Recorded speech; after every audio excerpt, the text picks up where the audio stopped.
সুপ্রিয় দর্শক, এই মুহূর্তের সবথেকে বড় খবর। দর্শক, অবশেষে দিলীপ ঘোষ ইস্যুতে মুখ খুললেন রাজ্যের বিরোধী দলনেতা শুভেন্দু অধিকারী। মুখ খুলেই বিজেপির প্রাক্তন রাজ্য সভাপতি দিলীপ ঘোষকে একেবারে চরম বার্তা রাজ্যের বিরোধী দলনেতা শুভেন্দু অধিকারীর, জানিয়ে আবারও দিলীপ ঘোষ ইস্যুতে রাজ্য রাজনীতিতে নতুন করে হইচই ফেলে দিলেন রাজ্যের বিরোধী দলনেতা শুভেন্দু অধিকারী। দর্শক, এই মুহূর্তের সবথেকে বড় খবর, এবার দিলীপ ঘোষ ইস্যুতে অবশেষে মুখ খুলেই বিস্ফোরক মন্তব্য করলেন রাজ্যের বিরোধী দলনেতা শুভেন্দু অধিকারী। দর্শক, আপনারা জানেন মুখ্যমন্ত্রী মমতা ব্যানার্জির আমন্ত্রণে দীঘায় জগন্নাথ মন্দির উদ্বোধনে গিয়েছিলেন দিলীপ ঘোষ, আর জানিয়ে গোটা রাজ্য রাজনীতিতে একেবারে তোলপাড় পড়ে যায়।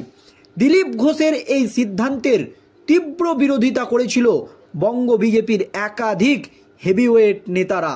তরুণজ্যোতি তেওয়ারি থেকে শুরু করে সৌমিত্র খাঁ, অর্জুন সিং সকলেই কিন্তু দিলীপ ঘোষকে একেবারে ধুয়ে দিয়েছিলেন। কিন্তু দিলীপ ঘোষ ইস্যুতে একটিও উচ্চবাচ্য পাঠ করেনি রাজ্যের বিরোধী দলনেতা শুভেন্দু অধিকারী। তারপরেও দিলীপ ঘোষ বিরোধী দলনেতা শুভেন্দু অধিকারীকে নাম না করে একেবারে বেনজির ভাষায় আক্রমণ করেছিলেন।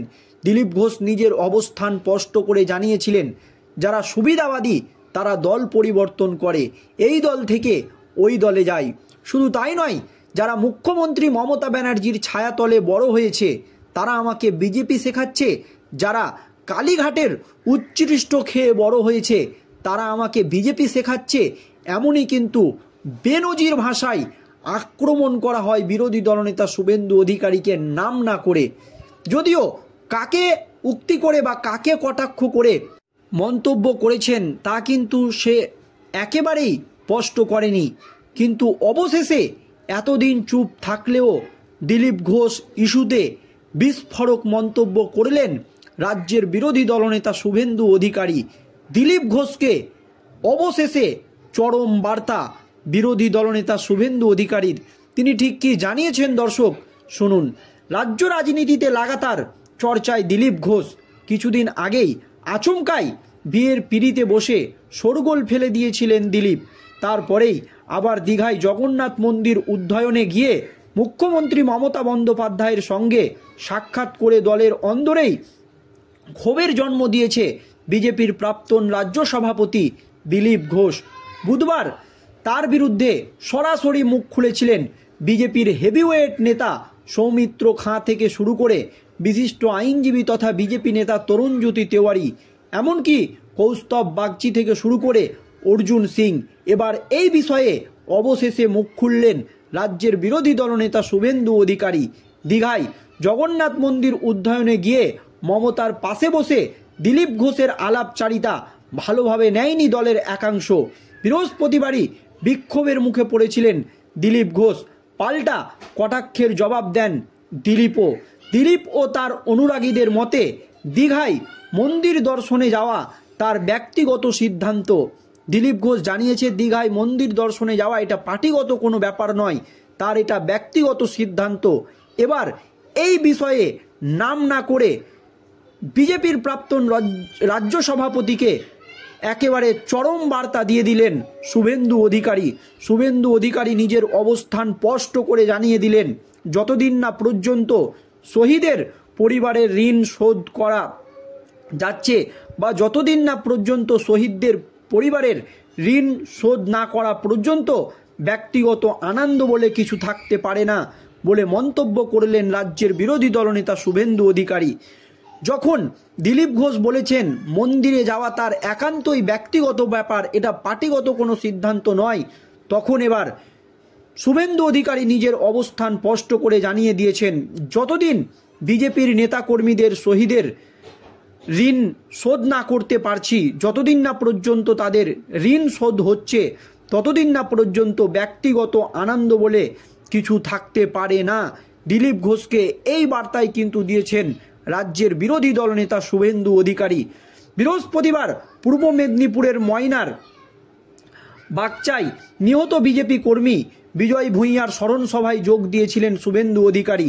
সেখানে প্রথমে দিলীপ ঘোষ প্রসঙ্গে সাংবাদিকদের প্রশ্ন এড়ালেও তারপর নাম না করে খোঁচা দিয়েছেন দলের প্রাক্তন রাজ্য সভাপতিকে। দীঘায় মন্দির উদ্বোধনে গিয়ে মমতার সঙ্গে সাক্ষাৎ করার দিলীপ ঘোষের সিদ্ধান্তকে পরোক্ষে কটাক্ষ করেছেন শুভেন্দু।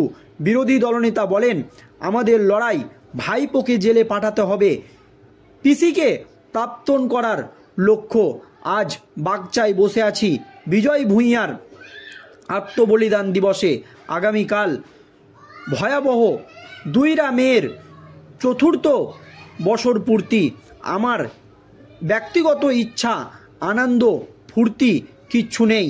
আমরা এই শহীদদের প্রতিশোধ না নেওয়া পর্যন্ত ব্যক্তিগত ইচ্ছা, আনন্দ, ফুর্তি করতে পারি না, যতক্ষণ না 250টি আত্মবলিদানকারী পরিবারের ঋণ শোধ করছি।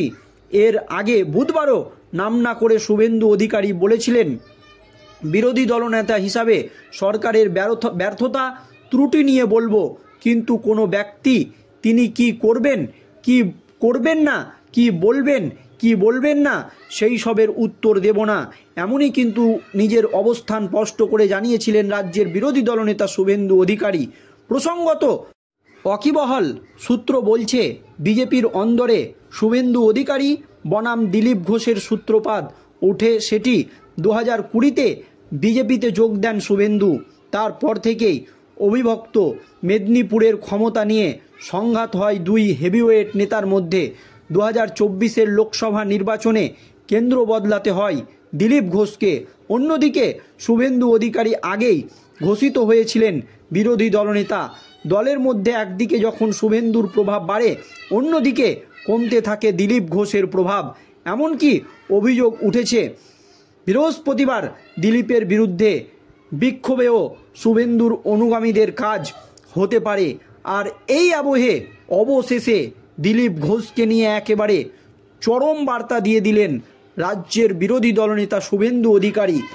দিলীপ ঘোষের অনুগামীরা বা দিলীপ ঘোষ যখন দাবি করছে যে মুখ্যমন্ত্রী মমতা ব্যানার্জির সঙ্গে সাক্ষাৎ এবং দীঘায় গিয়ে জগন্নাথ মন্দির দর্শন, এটা একান্তই তার ব্যক্তিগত ব্যাপার এবং এটা একটা সৌজন্যর সাক্ষাৎ, এমনই কিন্তু দাবি করা হয়েছে দিলীপ ঘোষের তরফে। কিন্তু এই কথার প্রেক্ষিতে রাজ্যের বিরোধী দলনেতা শুভেন্দু অধিকারী নিজের অবস্থান স্পষ্ট করে জানিয়ে দিয়েছেন, যতদিন না পর্যন্ত শহীদ বিজেপি নেতাদের বদলা আমরা নিতে পারছি, যতদিন না পর্যন্ত মুখ্যমন্ত্রী মমতা ব্যানার্জিকে প্রাক্তন করতে পারছি, ততদিন না পর্যন্ত আনন্দ বলে কিছু থাকতে পারে না। শহীদদের পরিবারের ঋণ শোধ না হওয়া পর্যন্ত ব্যক্তিগত আনন্দ বলে কিছু থাকতে পারে না বলে মত রাজ্যের বিরোধী দলনেতা শুভেন্দু অধিকারীর। আর এই নিয়ে এখন রাজ্য রাজনীতি একেবারে তোলপাড়। দর্শক, এই নিয়ে আপনাদের মতামত জানাবেন। ধন্যবাদ।